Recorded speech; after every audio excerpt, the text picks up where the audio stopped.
It's time to get back to the new ANTEC cases, and right here we have the ANTEC NX500M addressable RGB. M stands for micro ATX motherboard support, and of course you can place an ITX motherboard, but it doesn't make any sense. Taking into consideration while building inside this case, you could actually, if they did some different things, and I'll get to that part later on, you could have a possibility to place an ATX motherboard. But they didn't, and it's good they didn't, and I'll tell you why. So let's start with the main specifications, and then I'll get to that part later on. For this build, I could have gone with a 360 AIO because it fits on front without any problems. But to be honest, I wanted to keep the original fans as they are and placed a 240 vortex at the top, and I have something for that as well, of course. Now, when we're talking about the fans, and I like to get that out right on front, right from the start, because I get loads of questions for the past ANTEC cases. They are connected with SATA, so there is no possibility to adjust the fan speeds, but you have a possibility to, first, you can push the LED button on top and adjust the lights.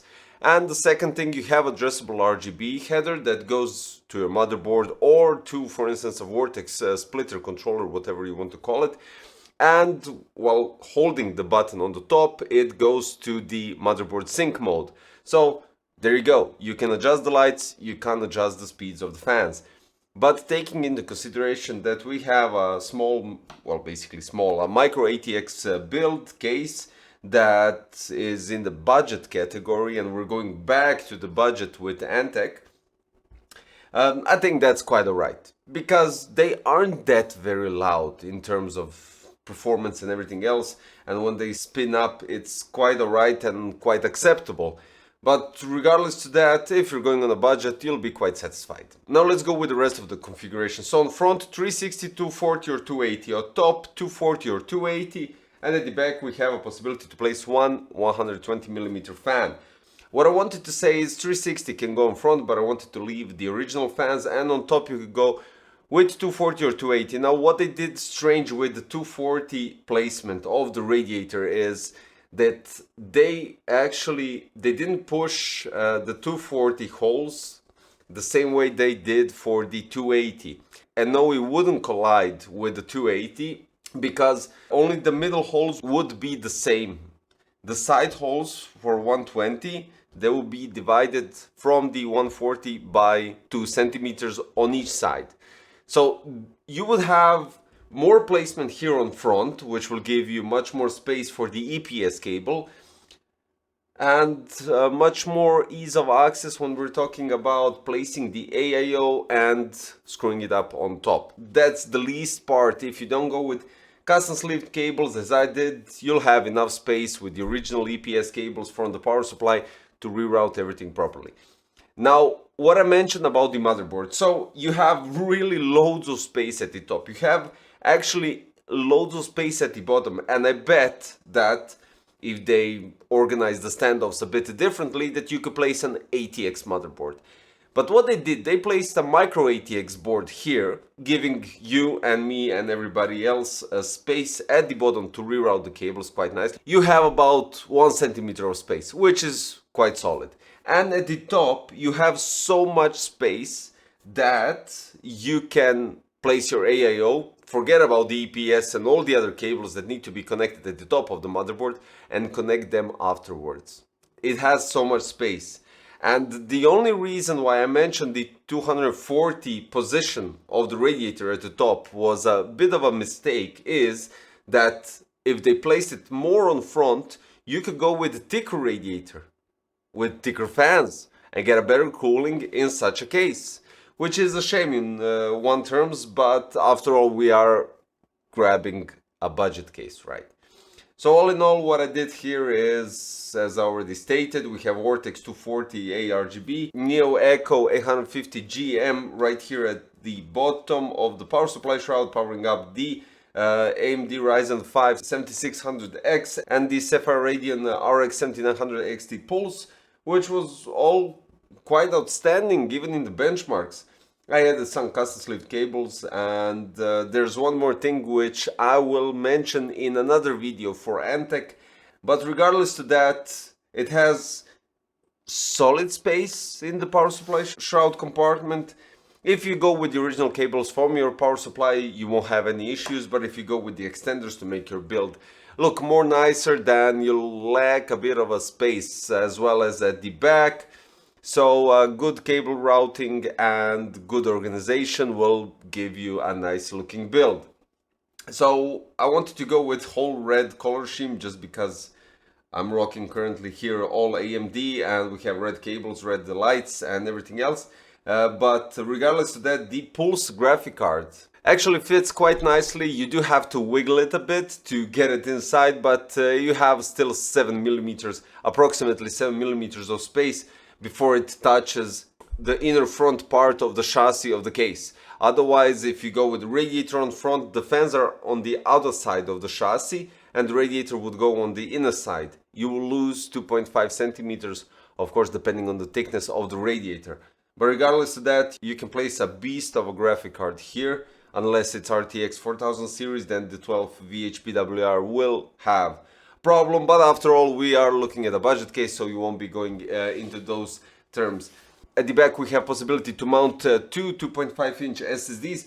And let me show you, since this is MSI Mystic Lights, and even though I usually don't have any problems with it, literally never had problems with it, I think I have to log in into the operational system to turn on the RGB lights. Well, basically the Dragon Center needs to boot up and then it will turn on. So this is the thing that I was talking about that I will mention in another video. This is GPU anti-sag bracket from ANTEC, and we'll get more into details about it in that video. But as you can see, the build looks quite nice, quite nicely organized. You have enough space. I mean, the tubes are quite long, so you won't have any issues with that. But everything fits quite nicely, well organized case. You don't have rubber grommets around the holes for the 24-pin EPS and all the other holes that are inside the case, but to be honest, I really don't mind that. If you push the cables through the holes, you won't have any issues, you won't destroy your cables, and rubber grommets are just a pain if they are not designed properly. So let's talk about thermals and benchmarks. NX500M ARGB case with 7600X and 7900XT pulse from Sapphire. We have AIDA64 CPU going up to 91 degrees Celsius, so this is most likely the highest thermals we got on the 7600X in general. But that's because we don't have a 360 radiator here cooling it, it's 240, and the clock speed went up to 5375 megahertz. The GPU, I think this is okay, 68 degrees Celsius. It usually goes a bit lower, but since we're talking about a much smaller case with a bit less airflow than usual, I think this is alright. And then we go to Cinebench R23, which was honestly a positive shock. And it goes something like this. So we started 88 degrees, it climbs up to 89 in the next 5 tests, and the last 4 end up at 90 degrees Celsius. All benchmarks, when we're talking about CPU clock speed, first one went to 5275 megahertz, then it all went around 5225 to 5250 megahertz. I would say that's also quite alright. It could go a bit higher, but regardless of that, it did show some interesting scores, and starting with 14,337, it climbed up immediately at 14,500. It stayed there with a bit of a fall to 14,300, but it went back immediately. So it's quite interesting that a much smaller case with a weaker AIO in terms of comparing it to 360, 7600X actually pushes depending on the case. Here we have quite solid performance.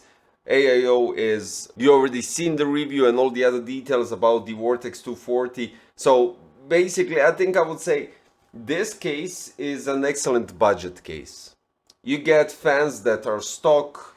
Unfortunately, they are powered up with SATA, so they're constantly running at 1 speed, but you can adjust the addressable RGB, which is a plus and a minus at the same time. Regardless of that, again, I have to mention budget.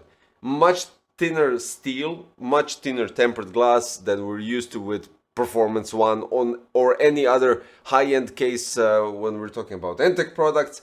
And I would say, okay, again, we have a budget case.